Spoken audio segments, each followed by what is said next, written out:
Glórias a Deus. Meus amados irmãos, nós estamos aprendendo sobre a questão do discipulado, ajudando outros a seguir Jesus. Amém? Ajudando outros a seguir Jesus.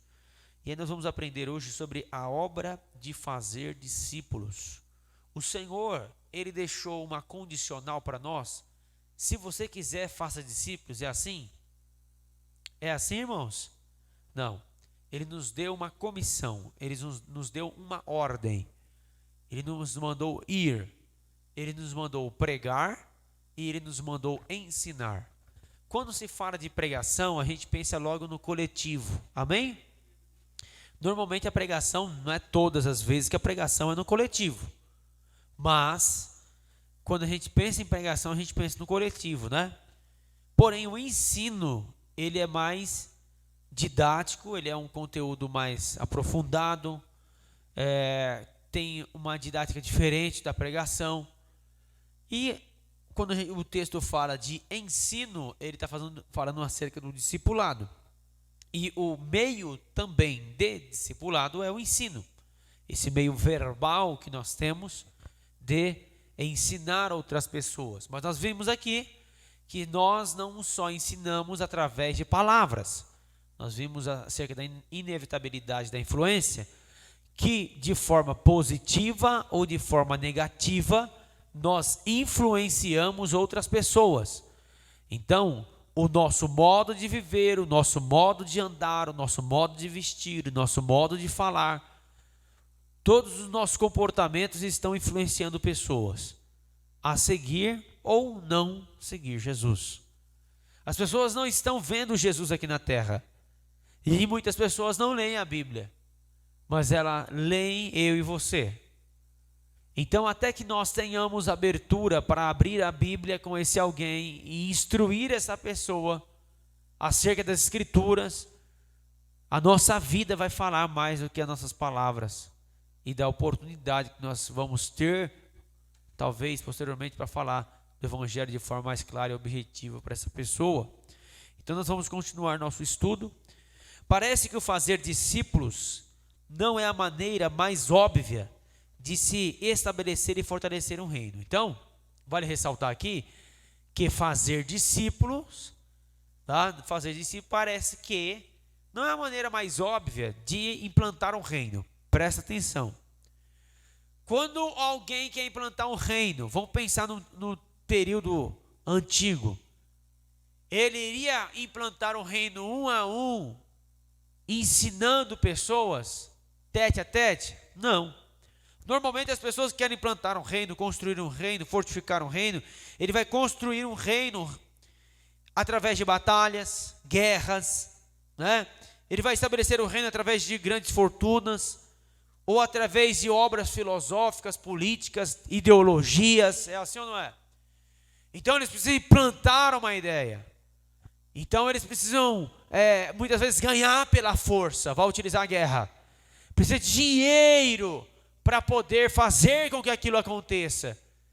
Então, a mentalidade no reino de Jesus é diferente da mentalidade de reino dos homens.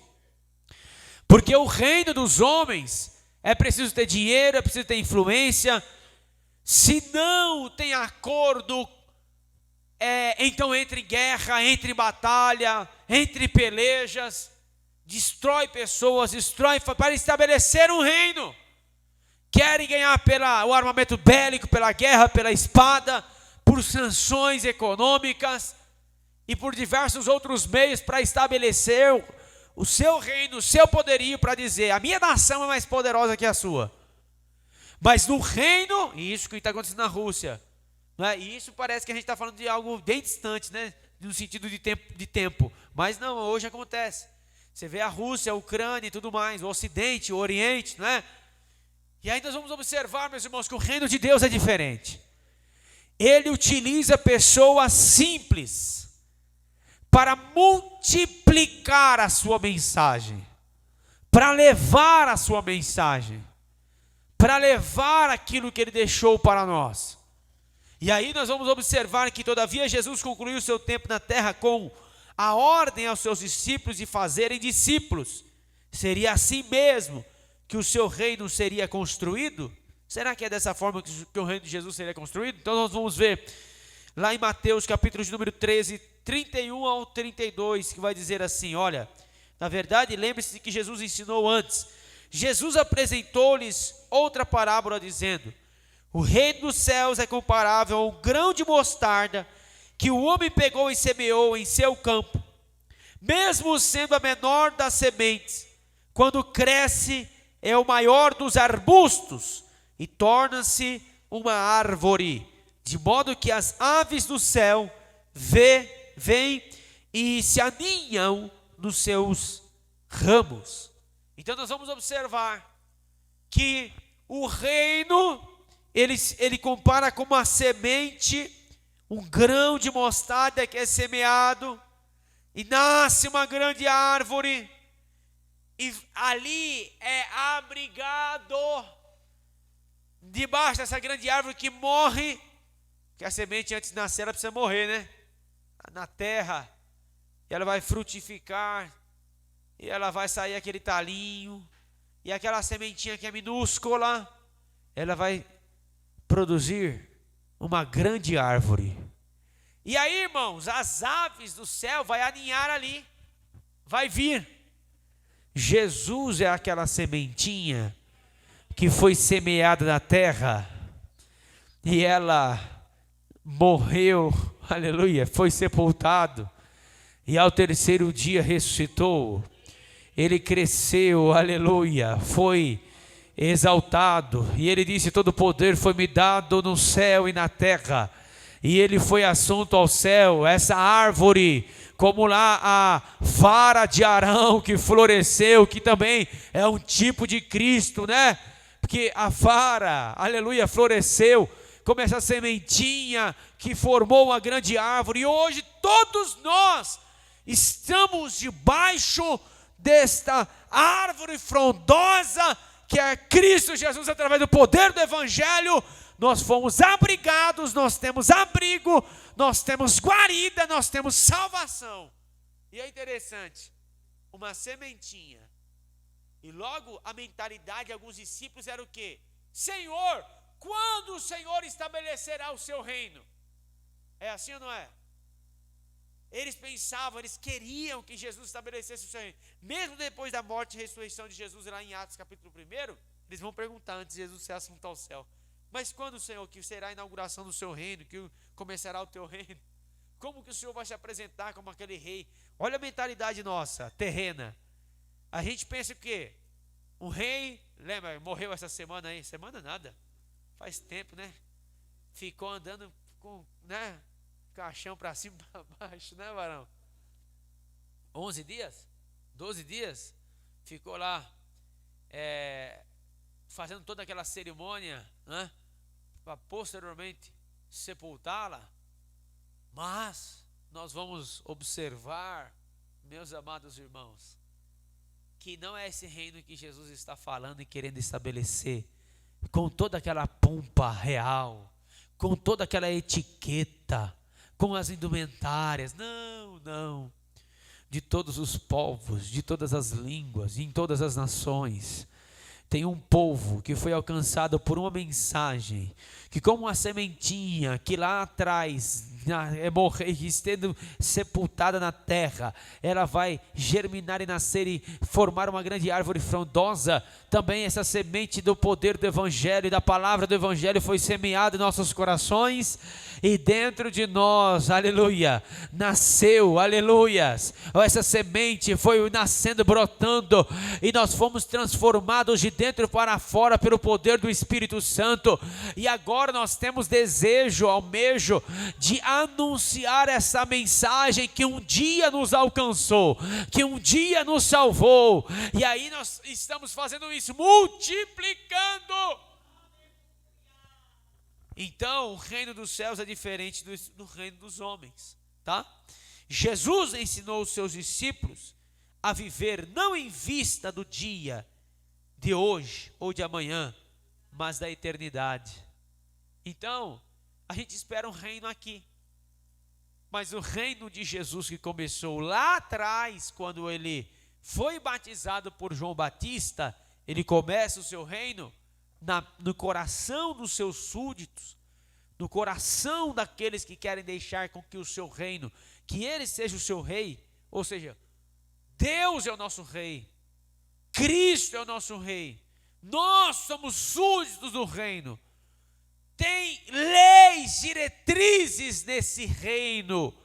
Já não sou eu mais que governo a minha vida. Eu não sou o Senhor e Rei da minha vida mais.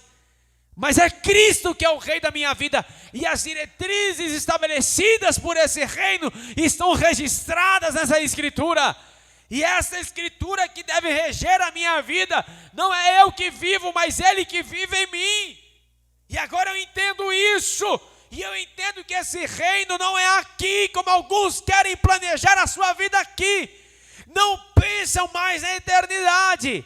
Buscam montar o seu reino aqui. E querem incessantemente cada vez ficarem mais ricos. Cada vez adquirir mais posses, mais bens. Cada vez querem fincar as estacas nesse mundo. Se pudermos desfrutar daquilo que é bom, daquilo que Deus deixou para nós, desfrute, mas tenha em mente, não estabeleça as estacas da tua vida nesta terra, porque você não é daqui, eu não sou daqui, nós não somos daqui, nós somos cidadãos do céu. Entendemos, irmãos? Tentamos ajudar o próximo a seguir Jesus, exercemos uma boa influência espiritual, nós estudamos de uma forma deliberada.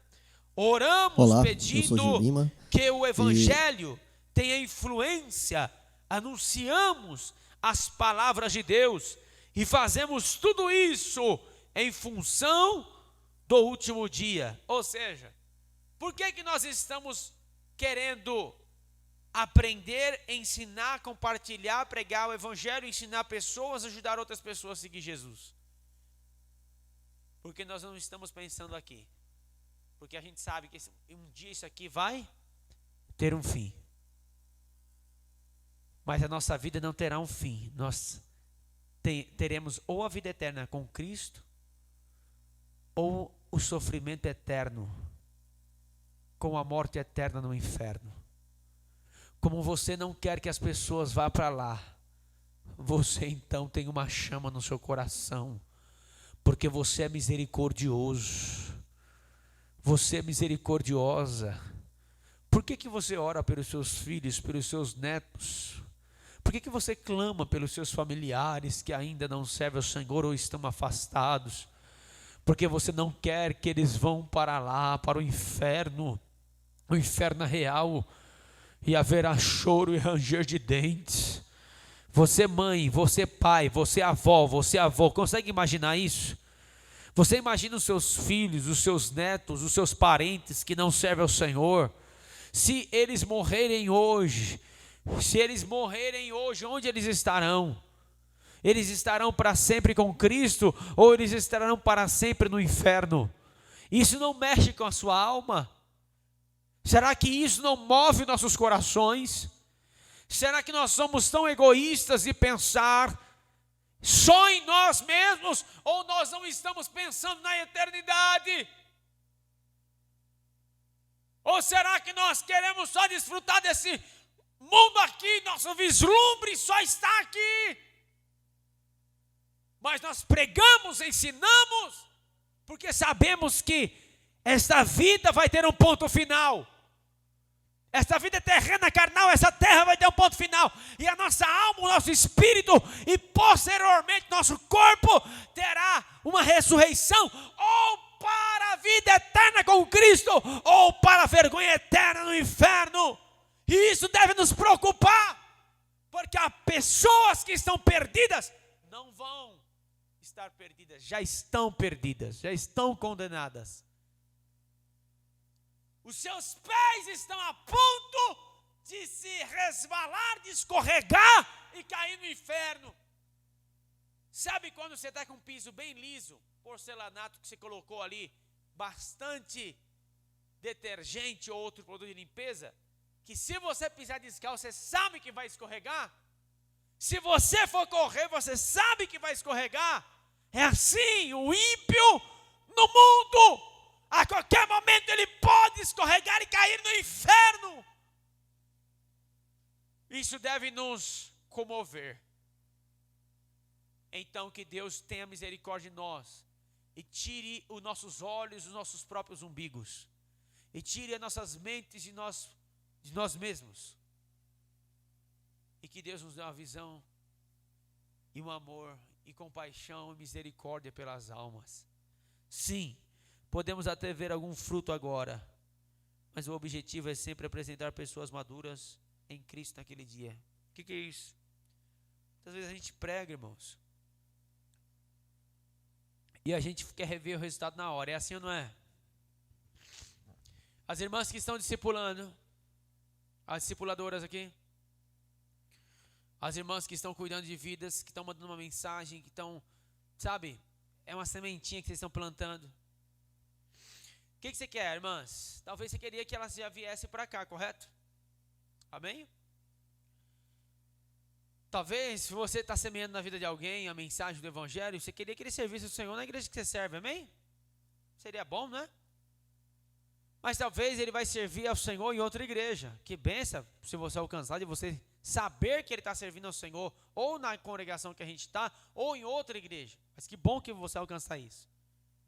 Mas mesmo que você não alcance, mas o dia que você chegar lá no céu, vai ter gente que você ganhou para Jesus que você nem imagina. Oh glória, que você orou, que você semeou uma palavra, que você entregou uma mensagem do Evangelho, uma mensagem que você mandou no celular, uma palavra, ou talvez um culto no lar, ou talvez uma mensagem, ou talvez dias ensinando, falando de Jesus, e a pessoa, parece que a pessoa não estava nem aí, mas a semente foi plantada, e lá no céu você vai colher o fruto, para a glória de Deus. O objetivo é apresentar pessoas maduras a Cristo naquele dia. Aleluias. Podemos ainda dizer mais alguma coisa a respeito do que significa discipular? Já afirmamos que ele consiste em ajudar outros a seguir Jesus. Já marcou essa palavra aí, irmãos? Discipular, ajudar outros a seguir Jesus. Isso significa exercer uma boa influência espiritual sobre eles. Mas para cumprir tudo isso, o discipulado equivale a iniciar um relacionamento no qual o discipulador ensina. Eu quero que você anote isso aí. Discipulado é ajudar outros a seguir Jesus. Outra coisa, o discipulado ele equivale a iniciar um relacionamento. Anota essa palavra, relacionar. É impossível você discipular alguém, você ajudar alguém a seguir Jesus, se você não tiver relacionamento com essa pessoa. É impossível, irmãos. Irmãos, a igreja de Cristo precisa ter comunhão, relacionamento. E aí o discipulador, eu estou tratando todos como discipuladores aqui, amém? Você é salvo. O discipulador, ele ensina, ele corrige, ele serve de modelo, ele ama e ele é humilde. Ele ensina, ele corrige, ele serve de modelo, ele ama e ele é humilde. Então nós vamos aprender um pouquinho mais sobre essa questão, essa tarefa, tá bom? Jesus ensinou os seus discípulos a viver, não em vista do que no dia de hoje, né? Mas nos dias posterior. Então nós vamos observar aí, tomar a iniciativa. Pode passar, meu irmão, tomar a iniciativa. Discipular necessariamente envolve tomar iniciativa. Por que tomar iniciativa, irmão? Muitas vezes a gente é passivo. A pessoa aceitou Jesus, a pessoa começa a vir para a igreja, tá? A pessoa veio para a igreja, a gente é passivo, a gente deixa a pessoa lá no canto. É assim que é discipulador? Isso é um discípulo de Jesus? Discípulo de Jesus é proativo para ajudar outras pessoas a seguir Jesus. Pelo amor de Deus, entenda isso. não é tarefa de pastor e de líder. Entendeu isso, irmão? É tarefa de toda a igreja. Ou você é salvo ou você não é salvo. Se você é salvo, é uma tarefa sua ajudar outros a seguir Jesus. Eu estou falando dos que não são crentes e novos crentes. Depois vamos partir para o discipulado de pessoas que já estão na igreja. Discipular jovens, discipular adolescentes, que já são batizados, que já estão na igreja. Mas isso é uma tarefa para a vida. Eu estou falando do início, do princípio. Amém? Alguém chegou na igreja. A receptividade desde a porta. Cadê os cooperadores e diáconos aqui? Na porta. Uma recepção extraordinária. Educação, gentileza. Além disso, cheios do Espírito Santo. Brilho no rosto. Alegria do Espírito Santo. Né? Antigamente tinha um estereotipo de santidade. Quanto mais a pessoa era carrancuda, fechada, né? Quanto mais a pessoa não dava sorriso, mais santa a pessoa era. Não tem nada a ver uma coisa com a outra, irmão. O crente cheio do Espírito Santo, ele é alegre, ele é feliz. Alegre, feliz. Não trata a pessoa com desdém, com desrespeito. Não, trata a pessoa com respeito. Então a recepção, o fato de levar até o melhor lugar. Então o ideal é que a gente tenha o melhor lugar para quem? Para as pessoas que vieram à nossa igreja. Quais são os melhores lugares? Deveria ser na frente. A gente não tem logística aqui ainda para isso. Mas o melhor lugar deve ser na onde? Na frente. Amém, irmãos? Ajudar a pessoa a louvar o louvor da harpa. Ó, aqui é a harpa cristã. Você abre o número lá. Entendeu? Tem a projeção também, que os nossos irmãos estão trabalhando ali. Ajudar a pessoa a fazer a leitura bíblica. Perguntar se a pessoa tem uma Bíblia. Se a pessoa, na hora do apelo, você pode acompanhar a pessoa sem forçar. Amém, irmãos? Você pode ajudar. Você quer receber Cristo como seu Salvador, mas sem forçar. Porque tem gente que muitas vezes oprime a pessoa, quer levar a pessoa à força, constrange a pessoa. Não é assim. O Espírito Santo, ele convence, irmãos. E se o Espírito Santo convencer, homem nenhum vai tirar aquilo que o Espírito Santo vai fazer nessa vida. Porque não é algo natural, não é algo que por emoção. Porque muitas vezes a pessoa vem, eu vou para frente porque esse irmão já está falando, né? Aqui no meu ouvido, então eu vou para frente. Mas se essa pessoa permanece? Não permanece. Talvez ele pegue até um ranço da igreja, né? Outra questão. Posteriormente, a gente tem costume de a pessoa recebeu a Cristo, não é? Ou a pessoa é um visitante, está sem ministério. A gente tem o costume de pegar o telefone da pessoa. Por exemplo, no evangelismo, a gente tem o costume de pegar o telefone da pessoa, né? Se nós não dermos continuidade na ligação, na visita, no culto no lar, vai adiantar, irmãos? Não. Não vai. O que acontece? Talvez essa pessoa até venha por conta própria, mas a gente precisa tomar iniciativa, fazer a visita, ligar para a pessoa. Está todos aqui envolvidos nos cultos nos lares, nas visitas, nos discipulados nos lares. Todos envolvidos, ajudando outros a seguir Jesus. Todos envolvidos. Não se pode discipular o mundo todo. Por isso é necessário escolher uma pessoa e não outra. Por exemplo, no discipulado individual. Irmão, você imagina se cada crente, eu não estou falando aqui para você discipular 10, estou falando para você discipular 1. Se cada crente falar, eu vou ajudar um novo convertido a seguir Jesus. Eu vou ajudar um adolescente, um jovem que está fraco na fé a seguir Jesus. Você imagina se cada um fizer isso. Aqui tem 150 membros, você imagina se 150 membros cuidando de 150 pessoas. Você imagina, irmãos? Só que você imagina, todos você vai ter fruto de imediato? Não. Mas se você tiver iniciativa, porque você imagina os números que a gente tem no discipulado de porta em porta. Você viu os números? Tantas almas aceitou Jesus. Tantas. É assim ou não é, irmão? E cadê? Cadê as almas? Ah, mas isso aí é com o senhor, pastor. Se vira aí. Amém. Chegar lá no céu, todos nós vamos prestar contas daquilo que nós fizemos e daquilo que nós deixamos de fazer. Porque a grande comissão, se você tirar o C, fica o quê? A grande omissão. Esta geração de evangélicos está mais vivendo a grande omissão do que a grande comissão.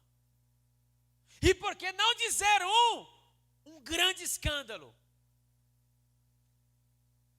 Porque você muitas vezes abre a internet, quantos escândalos desesparramar as boas novas, as boas notícias, estão esparramando as más notícias dos outros, pecado dos outros. Alguém pecou, já coloca ela nas redes. É assim ou não é? Os próprios pseudos cristãos compartilham a queda dos outros, desde compartilhar o evangelho. Eu estou falando algum exagero aqui, irmãos? Não. Abre as suas redes, você vai ver, fulano caiu, fulano pecou, fulano isso e aquilo, fulano... irmãos. Por isso não é necessário escolher uma pessoa e não outra. Na prática, as agendas precisam se encaixar, ou seja, a gente não está tão corrido, é assim ou não é? A gente estava conversando com as irmãs ontem, nós temos muitas tarefas, é assim, ó. Eu estou falando para cada um cuidar de um. Quem está entendendo, irmãos? Nós vamos ter discipulados coletivos nos lares. Nós vamos tem o discipulado aqui na igreja, não é assim? Ok, isso nós vamos continuar. Mas eu estou falando desse cuidado pessoal. Pessoal, um a um. Um a um. Também é fundamental discernir não só quem necessita de ajuda, mas a pessoa que reconhece que precisa de ajuda e está disposta a recebê-la. Outra coisa que você tem que prestar atenção. Estou dando uma instrução para você, porque aqui estou lidando com todos, são discipuladores aqui. Se a pessoa não quiser, não insista. Quem está entendendo, irmãos? A pessoa não quer o evangelho, não quer ser discipulada, não insista. Amém? Mas a pessoa tem que declarar isso. É por isso que o relacionamento não é só um relacionamento virtual monólogo. Que nem a irmã fala, mas eu mandei mensagem, mas não me respondeu. Amém. Você semeou a palavra, não foi? Posteriormente, você fale. Se a pessoa falar, eu não quero tal, te incomoda e tudo mais. Me incomoda, não quero, ok, entendeu? Amém. Vamos partir para outra pessoa. Amém? Essa pessoa vai dar liberdade. Essa pessoa, eu espiritualmente preciso cuidar de você, preciso cuidar. Eu tenho essa responsabilidade. Cristo me deu essa responsabilidade. E eu estou aqui para fazer isso, para cuidar da sua vida espiritual, para orar por você, para te instruir nas escrituras. Você recebe essa ajuda, tal? Eu posso. A pessoa te deu liberdade, te deu o telefone, você sabe o endereço, você vai cuidar. Amém? Se a pessoa não te deu abertura, se a pessoa não quer, amém, nós vamos respeitar, tá? Mas, um a um. De modo geral, não perca tempo com pessoas rebeldes, pois você estará de fato desperdiçando tempo, lançando pérolas aos porcos. Tá nem aí. Blasfema, ri. Para que você vai gastar tempo, energia, força física, espiritual, psicológica? Não. Em vez disso, procure pessoas que A semelhança do filho sábio de Provérbios, recebem bem os conselhos e instrução. Provérbios 13:1. O filho sábio ouve a instrução do pai, mas o zombador não escuta a repreensão. Então, o filho sábio, ele ouve a instrução. Ou seja, aquele que quer, que se abre, você vai investir. Aquele que deseja, você vai investir. Discipular no evangelho significa que às vezes você será o primeiro a confessar uma fraqueza ou um pecado. Ao agir assim, você demonstrará a forma de encontrar a justificação, não em si mesmo, mas em Cristo. E assim você viverá de maneira transparente e honesta. Por exemplo, o pastor é perfeito em todas as suas ações? Não. Só que nós vivemos um tempo que nós não podemos demonstrar fraquezas. A gente tem que parecer um semideus. E aí a gente veste uma capa de hipocrisia. Porque não é aquilo que as pessoas pensam que é. Um certo dia, um determinado pastor, que é do meu convívio, estava no púlpito. Sabe aqueles profetas que... Tem um profeta que só profetiza maldição, não é? E tem um profeta que só profetiza elogiando os homens de Deus. E não traz nenhum tipo de, instrução, correção. Ok? E aí está lá, o pseudo profeta se levanta elogiando o pastor até umas horas. Eis meu servo que vejo as tuas orações pela madrugada, às 3 da madrugada. Aí o pastor lá na hora, ele falou, irmã, faz um tempo que eu não estou orando 3 horas. Eu estou lá na obra só mexendo com concreto, vou direto para a igreja. Quando eu chego em casa eu estou morto, irmã. Eu oro antes de trabalhar, e oro com aquela oração rápida, porque eu não estou conseguindo levantar esses dias. Estou só mexendo com concreto. O pastor falou assim na hora. Por quê? Ele poderia ficar quietinho. Estou orando pelas madrugadas. Está nada. Você entendeu, irmãos? Aí a gente quer pintar as pessoas como se fosse... Não. Até as fraquezas. Um dia meu discipulador compartilhou comigo. O meu discipulador que me discipulava 1 a 1. E eu nem sabia o que era isso. Mas ele me ajudava a seguir Jesus. Um dia ele me falou uma dificuldade que ele tinha. Eu fiquei boquiaberto. Porque eu pensava que aquele homem era um semideus. Que não pecava. Que não errava. E ele confessou a mim. E falou, eu já conversei com o pastor. O pastor é meu pai. Já conversei com o pastor. O pastor também está me ajudando. Aí ele me ensinou algo interessante. Que ele, mesmo sendo um discipulador, ele precisava de ajuda. E ele não era um semideus. Ele era ser humano. E podia ser falho, podia cair, podia errar, podia falhar. Mas ele tinha em Cristo Jesus o perdão dos seus pecados. Ele não se auto-justificava a si mesmo, não pelas suas boas obras.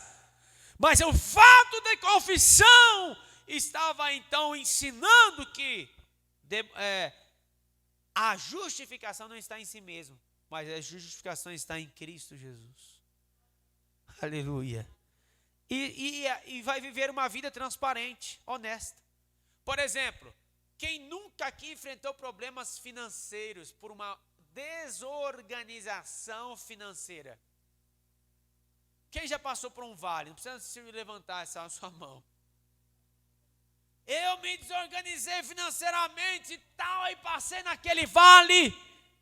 Aí não foi que eu perdi emprego e tal, não, foi uma desorganização. Mas eu não posso demonstrar. Por quê? porque eu não posso errar. E aí a gente vai fazendo o quê? Eu não estou falando para você colocar na sua rede social, não, irmão. Eu estou falando com aquele que está do seu lado muitas vezes. Talvez aquele que você está cuidando. Aí você veste aquela vestimenta, sabe? Da perfeição. Não é isso que é o cristianismo. Até nas fraquezas, você, um ao outro, compartilhando com aquele que tem a confiança, né? Um ao outro vai ajudando o outro a seguir Jesus.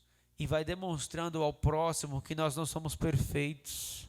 E nós vamos aprender um com os outros. Eu não vou seguir por esse caminho. O meu irmão disse que a ele foi por aí, ele errou, ele falhou. Eu não vou por aí, eu vou por aqui. Eu vou aprender com o erro do meu irmão. Meu irmão me orientou. Olha.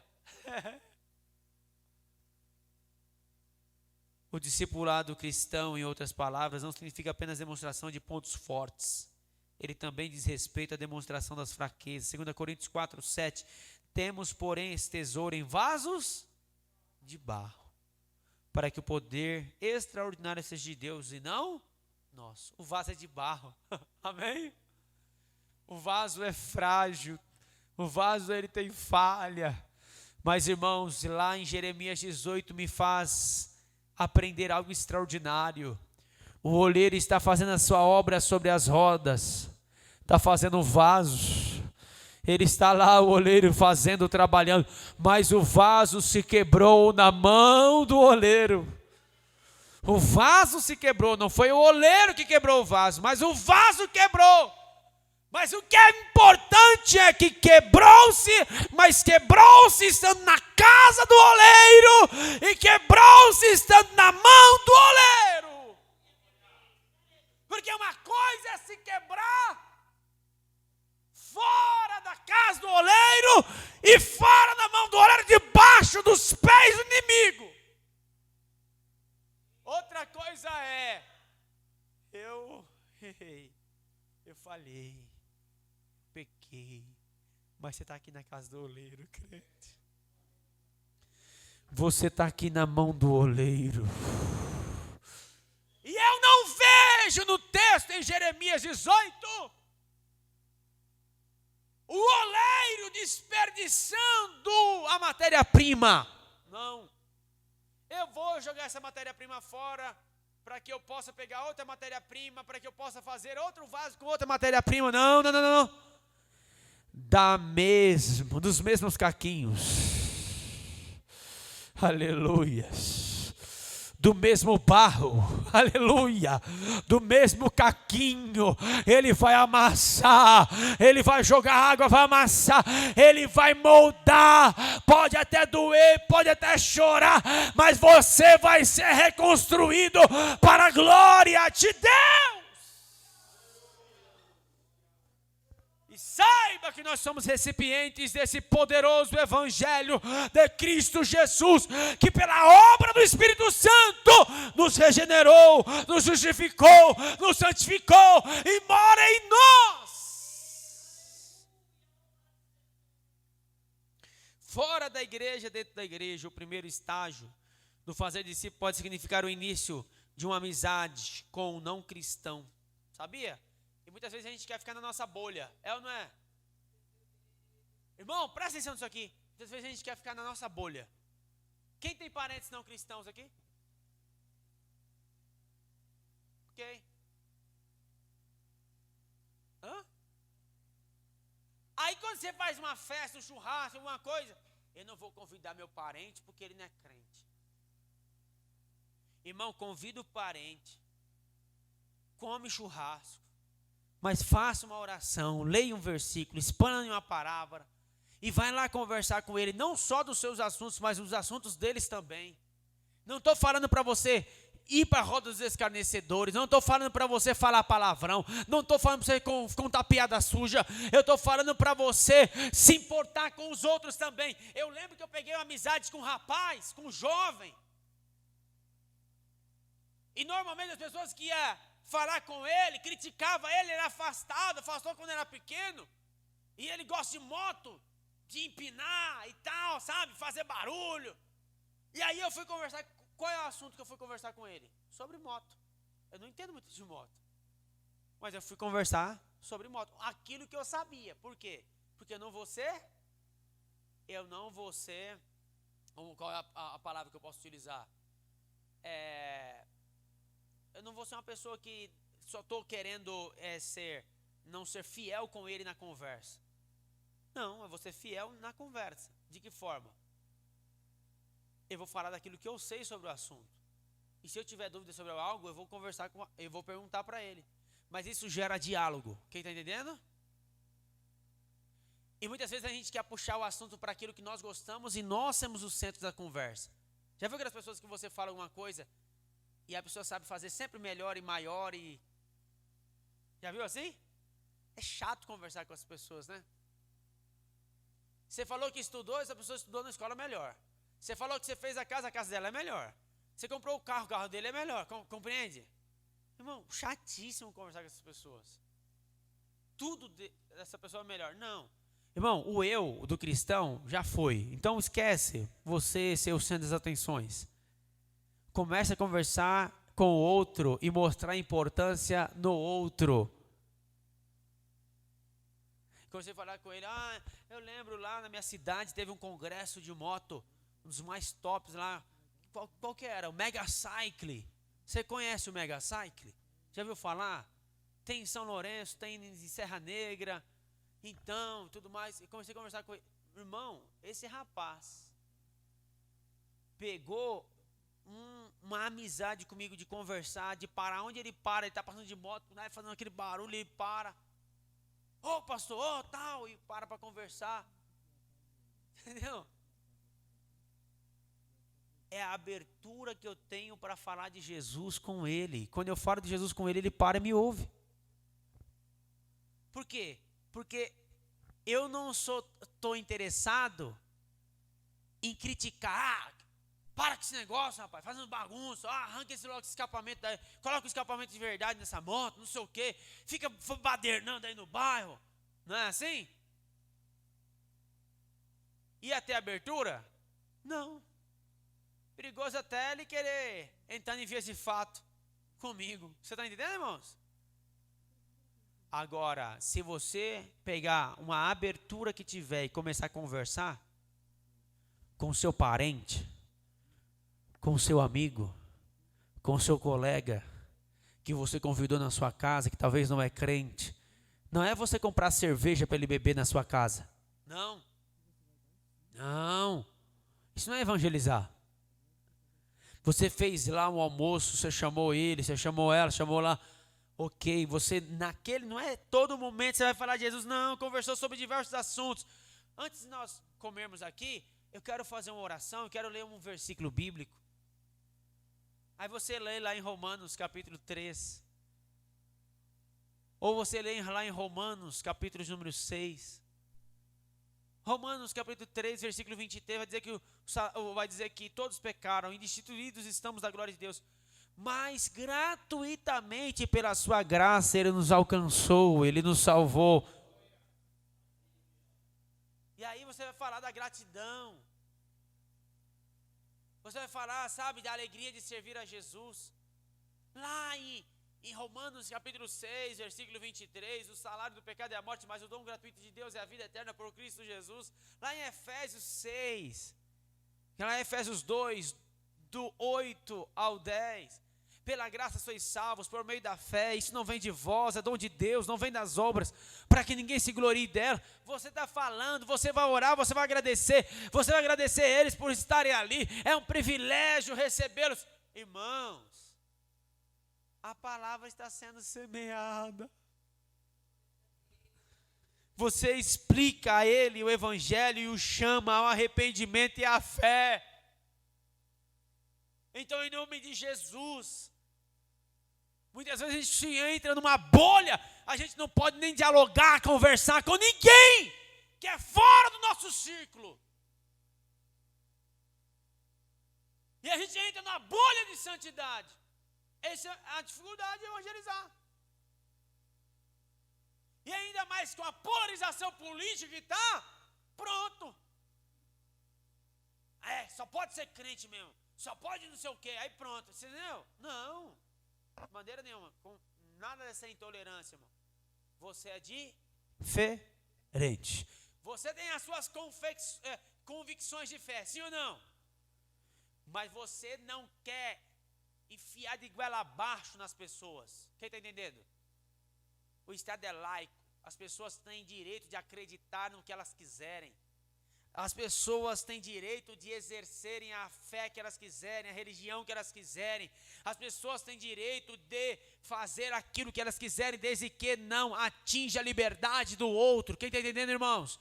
Então, se a pessoa quiser ser homossexual, diante da lei, ela tem permissão para isso. Não é eu que vou enfiar de goela abaixo dela, não. Mas eu tenho uma mensagem, uma convicção, uma palavra que difere daquilo. Eu não concordo com aquilo, mas eu amo essa pessoa e eu vou anunciar o evangelho para ela. E o Espírito Santo vai convencê-la. Não sou eu, é o Espírito Santo. O problema é que a gente quer convencer as pessoas. Forçar. Não, é o Espírito Santo que vai fazer. Amém? Vamos lá. Uma vez que ele se arrependa e crê, deverá ser batizado e se tornar membro de uma igreja. Olha aí, você fazendo todo o caminho, todo o processo. Em outras palavras, discipular em sentido pleno inclui evangelização e a conversão. O mandamento da grande comissão de fazer discípulos por meio do ministério das ordenanças e do ensino nos obriga a discipular de maneira individual e conjunta. Isso é uma obrigação, é um dever de cada crente, Com todo respeito, o Senhor não disse ide e cantai. Ele não disse ide e tocai. Ele não disse ide e ficai dentro da sua bolha de 4 paredes e só convivendo entre vocês. Ele falou ide, pregai o evangelho, ensinai. A gente tem tanto trabalho dentro e a gente não sai afora. A gente fica tanto enclausurado dentro e a gente não se expande afora. Quantos bairros na cidade de Itapevi não tem uma igreja? E quantos lugares não tem uma igreja bíblica? Tem até alguns movimentos pseudos, mas não são bíblicos. Mas Deus está te chamando, está te comissionando, está te ordenando a fazer discípulos. Juntos permanecemos sob a palavra anunciada e juntos participamos da ceia do Senhor, para anunciar a morte do Senhor e lembrar uns aos outros de que nós, embora muitos, somos um só corpo. Um só corpo. Cristo é o cabeça. Através desse pregar o evangelho, nós vamos criando e crescendo essa comunidade de cristãos. E nós se reunimos em volta de quem? De Cristo.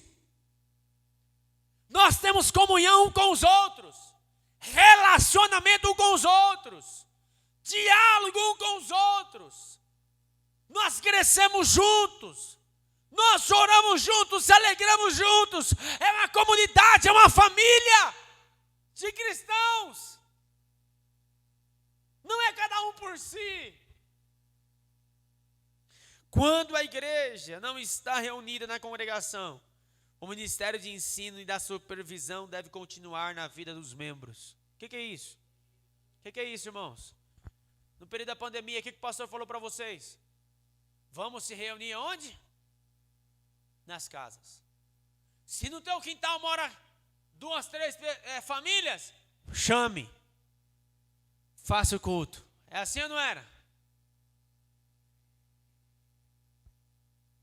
Essa é a mentalidade, irmãos, de ser cristão. Mesmo se esse lugar estiver fechado, você continuará sendo cristão. Mesmo se chegar uma perseguição no Brasil e nós não pudermos se reunir. Pastor, isso pode acontecer? Pode. Assim, não é difícil acontecer. Nicarágua, por exemplo. Até os católicos estão sendo perseguidos. Até os católicos. O presidente hoje deu anistia para os padres e freiras de Nicarágua, porque estão sendo perseguidos e presos.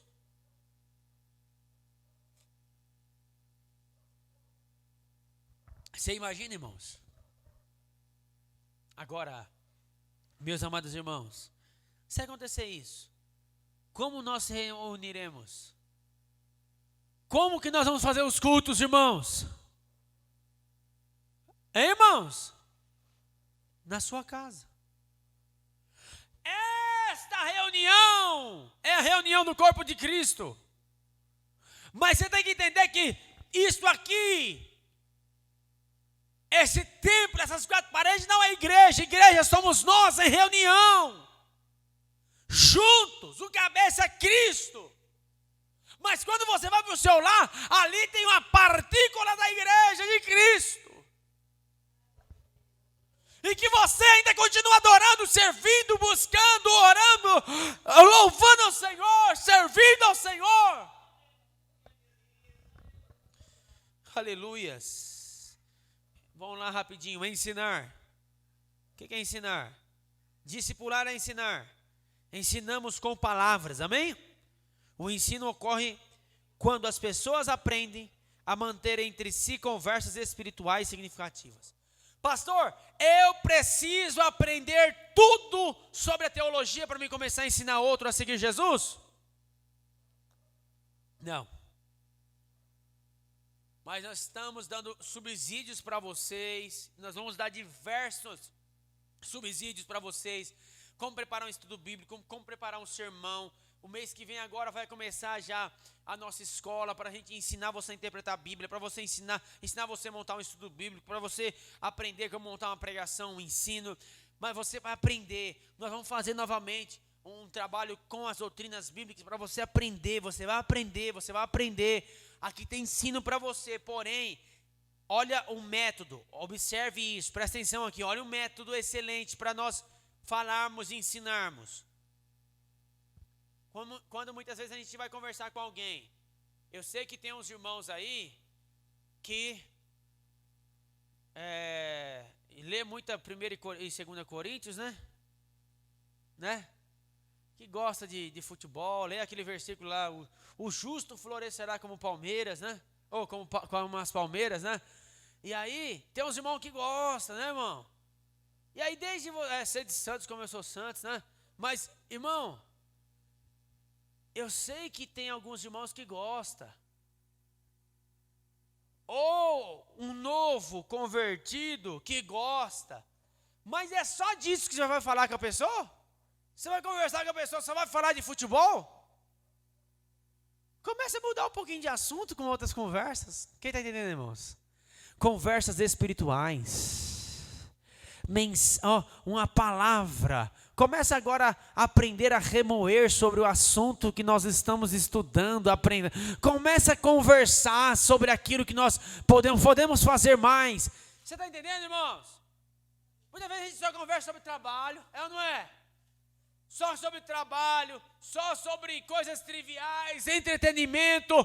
Começa a conversar sobre Deus, sobre a Bíblia, sobre ensino, sobre evangelização. Começa a ter conversas espirituais, edificantes, crente. Tem gente que entra no Uber, senta do lado da pessoa no trem, e alguém está falando assim, vai do lado da pessoa quase todo dia do lado da mesma pessoa. E conhece as pessoas que estão ali sentadas, mais ou menos vai no mesmo horário para trabalhar. E aí, qual é a conversa? Está caro as coisas, nossas coisas no mercado tá caro, e não sei o quê, e a violência e tal. Irmão, quer melhor conversa do que essa para entrar num assunto maravilhoso do Evangelho de Cristo Jesus? A pessoa já está te dando uma abertura para você falar de Jesus para ela, aí você vai falar o quê? É mesmo, né? Rapaz, esses políticos é tudo corrupto, tudo ladrão, não sei o quê. Olha lá o crente, Oh, Jesus. Não é assim não, crente. Não é assim. Conversas espirituais significativas. Rapaz, quando aquele irmãozinho abre a boca, só sai coisa boa. Como é bom estar do lado daquele irmão, trabalhar do lado daquele irmão. Meu Deus, mas, rapaz, se eu pudesse, viu? Irmão, é edificante. Corrigir. Segundo, você discipular alguém, estar do lado de alguém para acompanhar a pessoa que está seguindo a Jesus, você vai ajudar outros a seguir a Jesus. Então você vai ensinar. E você pode ensinar com o meio. Como? Você está conversando lá com a pessoa que está sendo discipulada. Amém? Aí a pessoa que está sendo discipulada por você, ou acompanhada por você, para vir para o culto, você está ali, né? Vamos para o culto hoje? É isso que eu estou falando de discipular, tá? Vamos para o culto hoje? Sabe, hoje tem oração. Vamos orar? Você entendeu?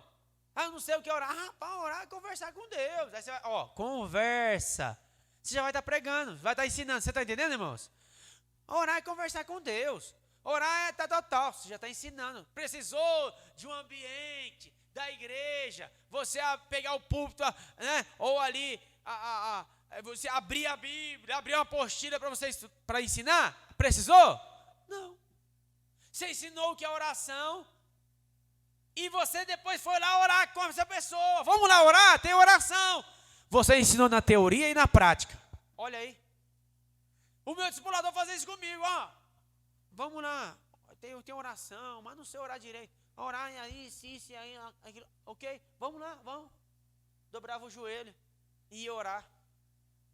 Ele falava para mim, quando doer seu joelho, você pode orar de pé. Você pode orar de pé, você pode orar andando. Mas tenta treinar, orar de joelho, que você se concentra mais. Você fecha os olhos, se concentra mais. Se tiver os irmãos orando um pouco mais alto, se desconcentra, você pode tapar o seu ouvido também. Não tem importância. Até isso ele falava.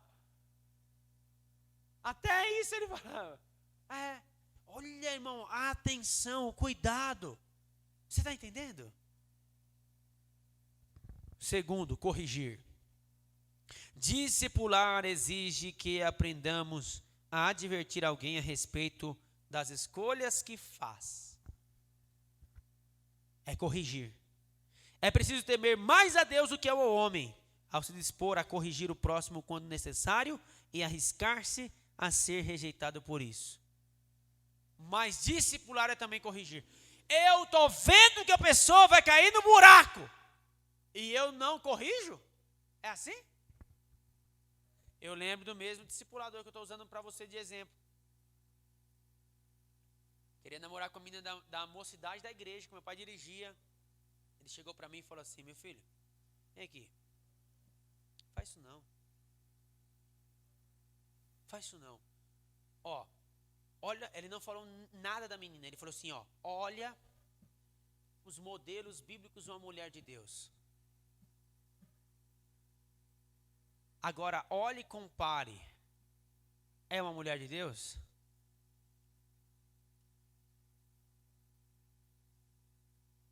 E aí, sabe quando você quer insistir? Meu pai me chamou para conversar. Vem aqui. Olha aí, não vai por esse caminho. Não é só porque está em comunhão com a igreja que vai ser bom para você. Olha isso. Irmão, dito e feito, irmãos. Eu obedeci eles. Os homens de Deus. Com orientação bíblica. Não falou uma palavra contra a pessoa. Você está entendendo? Uma palavra. Mas a diretriz mostrando biblicamente, abrindo os olhos, corrigindo, com amor. Vem para cá, rapaz. Eu sei que seus hormônios da flor da pele, mas é aqui, o caminho. É aqui. Senão você vai cair. Você vai errar. É aqui. E eu obedeci. Obedeci porque eu sabia que, não porque o meu desejo, a minha vontade de querer obedecer, não. Mas porque eu sabia que se eu não obedecesse, lá na frente eu ia se dar mal. Não foi muito tempo. Meu pai estava disciplinando a irmãzinha. Você entendeu? E até hoje ela está numa vida terrível, coitada, né? Oramos por ela. Mas já uma mulher casada, tem vários filhos, mas sofre. Bebidas, drogas e tudo mais. Agora você imagina, irmãos, se você entra por esse tipo de caminho, sem ouvir a orientação, a correção, e o discipulador ele precisa fazer isso, corrigir. E não pode ter medo não, tem que temer mais a Deus do que aos homens. Não, eu tenho um compromisso com Deus e eu quero ver a alma dele salva. É por isso que eu vou corrigir, porque o Pai corrige aquele a quem ama. Se Deus, que é Deus que nos ama, que me deu a vida do seu Filho amado por nós, nos corrige, e ele fala que corrige aquele que ama, quanto mais nós, irmãos. Amém? Servir de modelo, aí que é difícil, né? Servir de modelo. O objetivo de discipular é ver vidas transformadas, o que compreende algo mais que a leitura de um livro ou mesmo da Bíblia com alguém. Ou seja, não é só transferência de informação. Em última análise, discipular representa viver a totalidade da vida cristã diante do próximo. O que é isso? Ele vai olhar para você como modelo. Querendo ou não, irmão, vai olhar para você como modelo. Você tem alguém que você olha e você fala assim, aquele que é irmão, que me ajudou na fé, é um modelo de cristão? Você tem alguém que teve na sua vida assim? Tem alguém?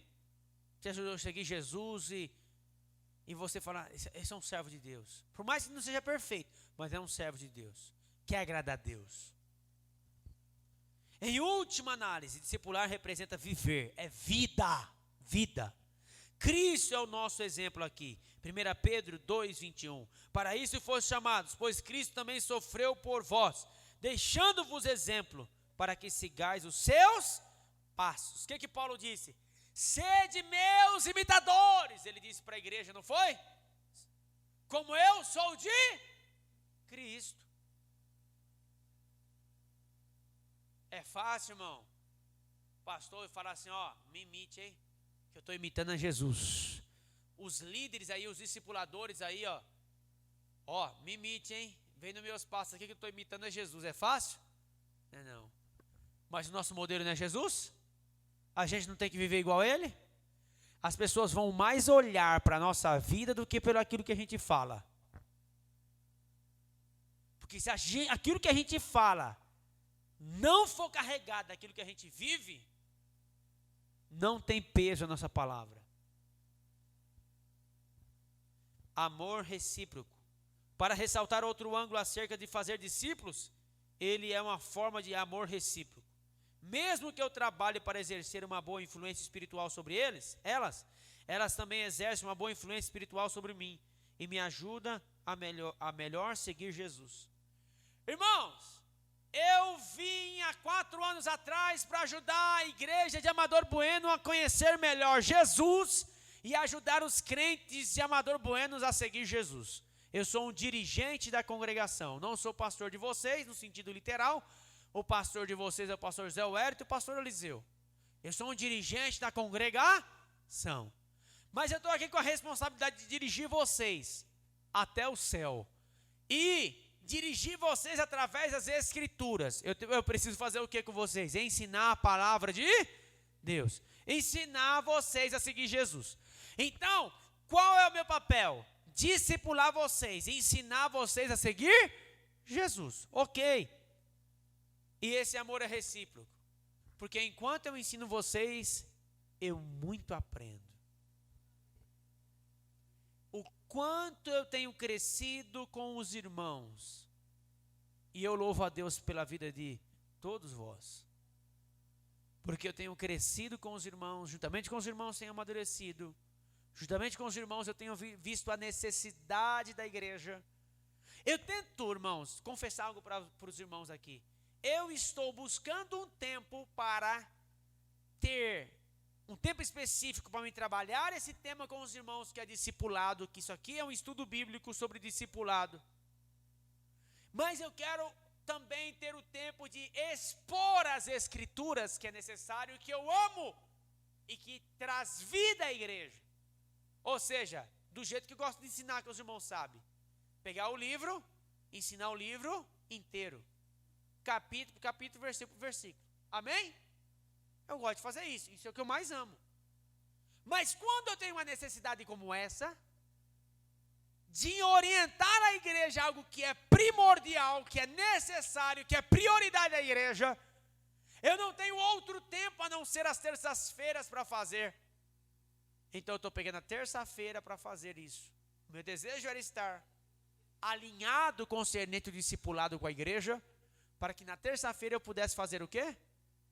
Expor as Escrituras.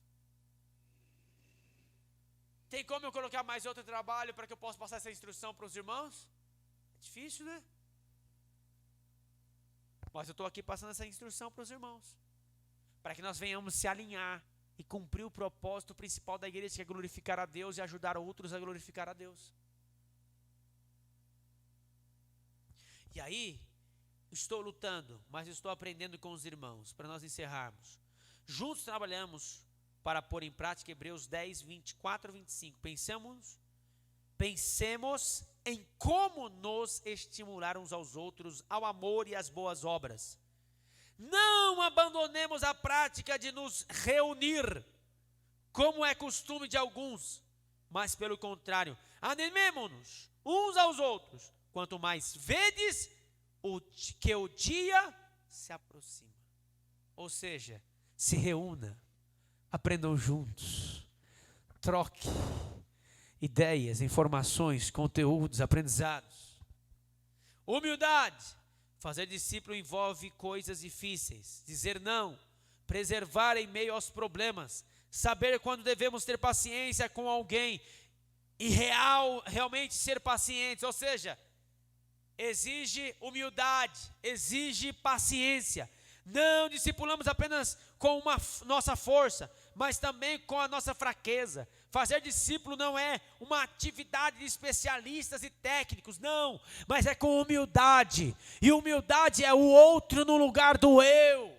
Humildade é ter paciência com o outro.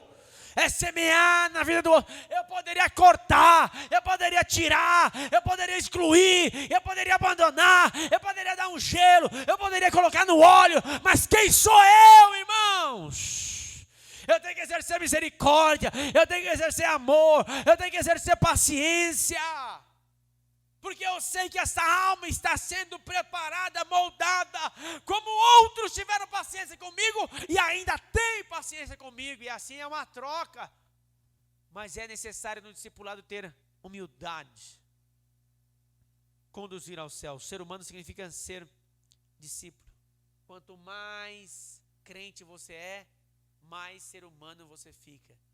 Tem gente que pensa que quanto mais crente eu for, mais anjo eu vou ficar. Não, quanto mais crente você for, mais ser humano você vai ficar. Deus não apresentou a Adão e Eva a escolha entre o discipulado e a independência, mas entre segui-lo e seguir Satanás. Ou seja, entre ser obediente e ser desobediente. O resultado, se eu e você fomos salvos, é a produção de frutos. E o fruto é a obediência na palavra de Deus. O amor, a paz, a alegria, né? A benignidade, a bondade, a mansidão, o domínio próprio, os frutos. Todos nós somos discípulos. A única questão é de quem? Tem dois destinos que nós estamos caminhando: para o céu ou para o inferno. Tem dois senhores, Deus e o diabo. Se eu sirvo a minha carne, se eu sirvo a mim mesmo, eu estou automaticamente, querendo ou não querendo, servindo ao diabo, a Satanás, e estou no caminho do inferno. Mas se eu estou seguindo a Cristo, seus ensinamentos, mesmo diante de fraquezas e falhas, mas buscando com a comunhão com os irmãos, a crescer, a desenvolver, a aprender, mesmo nas fraquezas, mas continuo caminhando, porque meu alvo é o céu. E você e eu devemos ajudar outros a seguir Jesus até chegar no céu. Estamos caminhando com outros em direção à cidade celestial? E ainda ajudando outros mais a fazer o mesmo? Está fazendo isso, irmão? Ajudando outras pessoas. Você está caminhando e ajudando outras pessoas a caminhar até o... Essa é a nossa meta. Amém? Fiquemos de pé.